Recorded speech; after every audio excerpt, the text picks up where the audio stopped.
दोस्तों, हमारे नए नए वीडियो गीत देखने के लिए हमारे YouTube चैनल को सब्सक्राइब करें और न्यू अप टू डेट्स जानने के लिए बेल आइकन को क्लिक करें।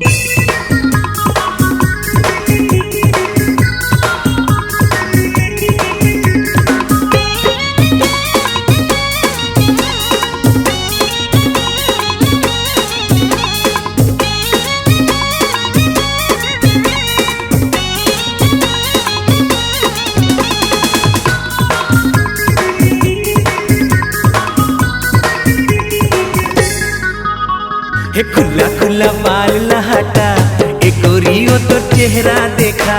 हे खुला खुला बाल लहटा ए गोरियो तो चेहरा देखा। अब काहे शर्माना हो तिरमा मोरे आना हो। अब काहे शर्माना हो तिरमा मोरे आना हो। धक्का धक चुम्मा बरसा आ आ आ। खुला खुला बाल लहटा ए गोरियो तो चेहरा देखा। हे खुला खुला बाल लहटा ए गोरियो तो चेहरा देखा।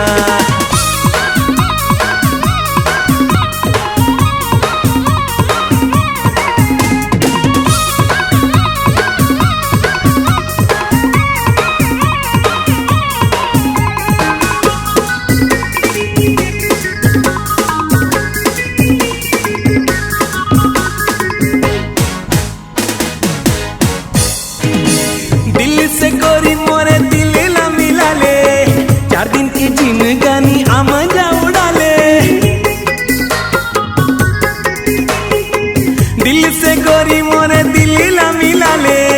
4 दिन के जिंदगानी आमजा उड़ा ले।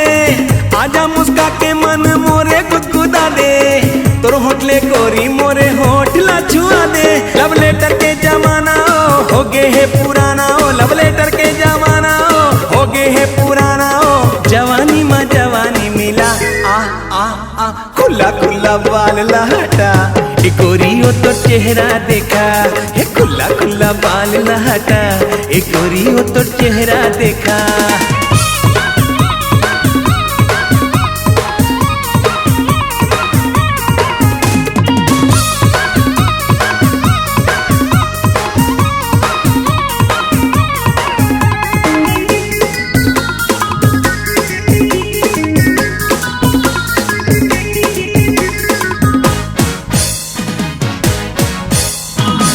फूल के देवाई ममन मोरे अस्कटा गे।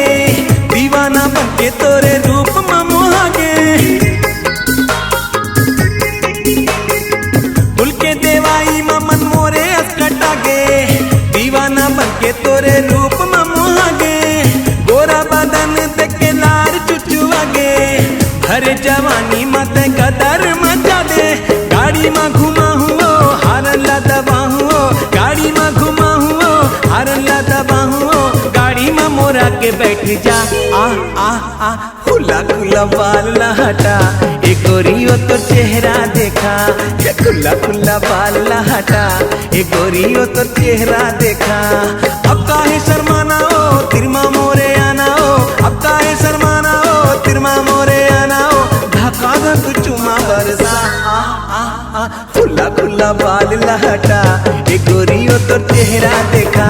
हे खुला खुला बाल लहटा ए गोरियो तो चेहरा देखा।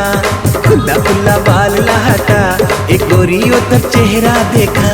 हे खुला खुला बाल लहटा ए गोरियो तो चेहरा देखा।